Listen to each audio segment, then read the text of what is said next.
Ibu Ketua Gabungan Kelompok Tani Kecamatan Pandawan, yang saya hormati Bapak Ibu Ketua Kelompok Tani Kecamatan Pandawan, hadirin hadirat yang berbahagia. Pada kesempatan yang berbahagia ini, pertama-tama marilah kita panjatkan puji syukur kehadirat Allah Subhanahu wa taala dengan bersama-sama kita mengucapkan alhamdulillah terhadap kita, terutama lahan-lahan kita, sehingga bisa dinilai kita sudah melakukan sesuatu yang bisa diberikan catatan amal oleh Allah Subhanahu wa taala. Hadirin yang kami hormati, yang kami banggakan, kiranya inilah beberapa sambutan yang bisa kami berikan. Akhirnya dengan mengucapkan Bismillahirrahmanirrahim, sosialisasi pengurangan resiko bencana kebakaran hutan dan lahan bagi masyarakat di wilayah Kecamatan Pandawan dengan ini kami nyatakan resmi dibuka. Menutup sambutan kami, izinnya contek lagi belajar pantun. Minum jamu di wadah bibi, jamu dituangkan di gelas kaca. Gadilah ilmu di sosialisasi ini, cegah kebakaran di Bantuan kita. Sampai lagi. Rencana hendak pergi berbelanja, dari rumah membawa jintingan. Bencana bisa terjadi kapan saja, kita bisa mengurangi resikonya. Demikian hadirin sambutan yang bisa kami berikan. Kami minta maaf, minta ridho jika dalam penyampaian kami ada kata-kata yang kurang berkenan. Kami akhiri dari kami. Rasulullah wa ni'mal wakil.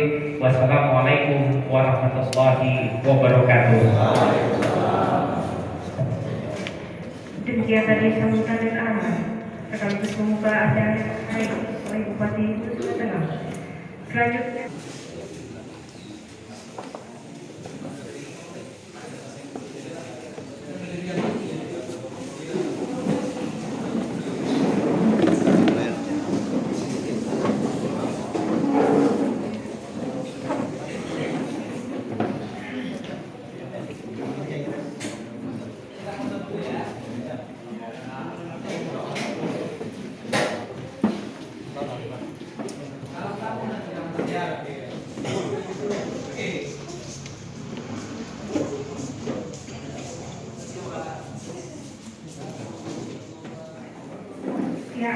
ini kita ambilkan materi jangan pulang dulu karena kita ada serta usaha peningkatan pemahaman dan kepatuhan masyarakat Kecamatan Pandawan, yaitu Bapak Itu Nafriza, itu bapaknya.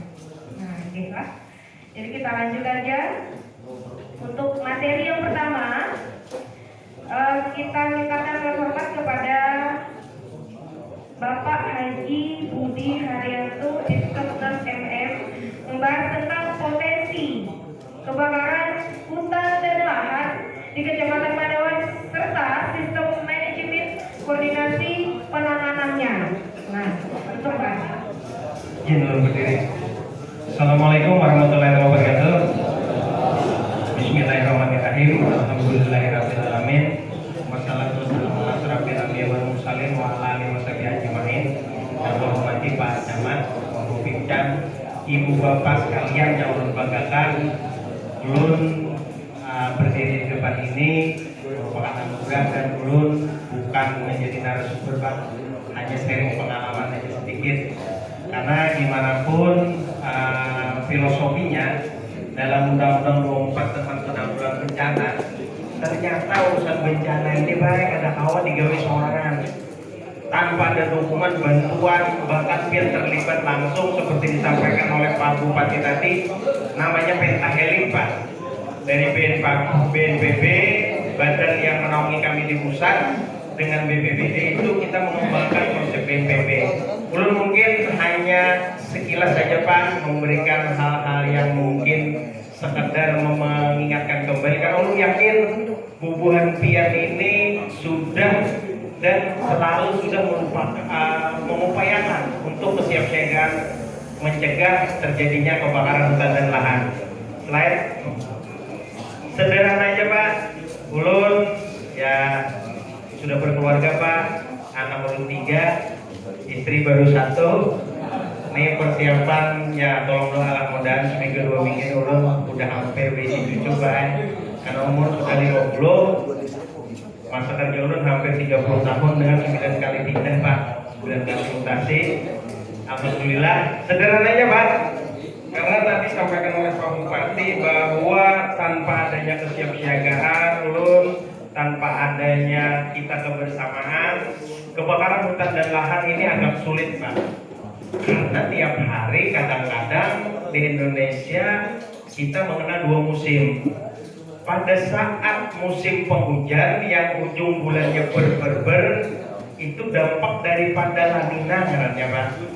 Terjadi banjir, tanah longsor dan angin puting beliung. Sedangkan yang kita bahas hari ini di Indonesia ini musim semacamnya tuh musim kemarau kalau nggak kalah. Nah, kemarau ini dampaknya adalah dampak El Nino. Bahasa bukuan BMKG itu El Nino. Nah, penyebab kebakaran hutan dan lahan tadi Pak, pertama faktor alam musim tadi. Yang kedua, pada saat musim kemarau, suhu panas, tambah angin, perilaku kita membuang puntung rokok, membakar pada dijaga tanpa ada sekat bakar, melalar. Dan lu masih segar dalam ingatan, mudahan jangan sampai ada terjadi lagi di tahun 2019. Ada salah satu warga kita kemarin di sini yang sempat ditakoni kemarin ulun menjaminkan bahwa yaitu beliau tidak niat untuk melakukan, cuma karena faktor lingkungan angin pada saat itu cukup deras sehingga ada lahan tetangga di sekitarnya terbakar. Yang kedua, faktor kelalaian. Nah, kelalaian bakar sampah, puntung rokok. Yang ketiga, kebiasaan Pak. Kebiasaan dan kita cenderung ulun Pak menurut di rumah cenderung pada saat membuka lahan dahulu membiasakan membenarkan kebiasaan. Tabang, simpuk, benar, efektif dan efisien, murah. Tapi di belakang ini nanti akan dibahas oleh Pak Kapolsek, ada aspek hukum, aspek regulasi undang-undang yang kalau kita melakukan ada ancaman dan ada sanksi. Ulun kadang membahas ke situ karena sini yang memberikan materi. Nah, kebiasaan inilah yang nanti akan kita coba secara bertahap, ibu bapak sekalian, bapak-bapak, aparat desa, bagaimana nanti pada saat pembukaan lahan, pada saat kita mengelola gulma. Kemarin kita sudah komunikasi dengan kawan-kawan, apalagi ini kan ulun dengar tadi dari panitia banyak gaboktan, gabungan pengusaha tani. Kemarin kita sudah diskusi dengan Budi Satria Tanjung, bagaimana kawan-kawan petani yang tergabung di gaboktan ini harus menjadi role model, harus menjadi contoh. Jangan mau uluanan. Dan tolong ibu bapak sekalian, apalagi di gaboktan, kita membuka lahan itu kan ada pestisida sekarang, walaupun ulun tahu Pak larang benar ini ronda berapa stok apa namanya itu lagi larang benar. Tapi bagaimana kita berupaya sudah, yang penting kita menghindari dan jangan teledor dalam hal ini, karena pada saat kawan-kawan dari aparat penegak hukum, kawan-kawan dari Koramil melihat itu ada unsur kesengajaan, lain kayak kisahnya. Memang dalam undang-undang lingkungan hidup boleh membuka lahan dengan menghargai kearifan lokal 2 hektar ya, yang kawan-kawan ladang berpindah. Namun di undang-undang di bawahnya, apabila kita membuka lahan tanpa disekat bakar, tanpa dijagai, asapnya itu berdampak bagi yang lain, ada pasal yang bisa dikenakan oleh bapak-bapak ini. Nah, makanya untuk menghindari itu, ulun hanya sharing pengalaman, sharing tadahulu tahu sedikit urusan karhutla, tapi kalau untuk pelaksanaan, ulun yakin lebih berpengalaman dan senior pian Pak. Lanjut, slide. Nah Pak, ini lagi yang perlu kami antisipasi kita bersama Pak. Banyak masalah sosial Pak daripada masalah teknisnya, kebakaran hutan dan lahan ini. Sosialnya kenapa? Mohon maaf, ada yang tukang mengambil upah anak bes, pasti kan nang memberi upah hendak lahannya bersih, cepat dan tepat. Karena ada tadi hubungannya dengan upah, makanya faktor sosial ini sangat mempengaruhi Pak. Kenapa Bapak warga kita pada saat membuka lahan ini dengan membakar? Namun apapun masalahnya, yang dikhawatirkan itu Pak, dalam ketentuan kejadian bencana ada namanya status. Makanya nih beberapa waktu yang lalu kita masih ada heli satgas kami pas saja saudara kami yang memutar heli patroli dari BNPB itu. Nah makanya apabila ini melihat dari data satelit, asap gue sehari ini 1 kali 24 jam ada 3 satelit di bumi ini yang berputar.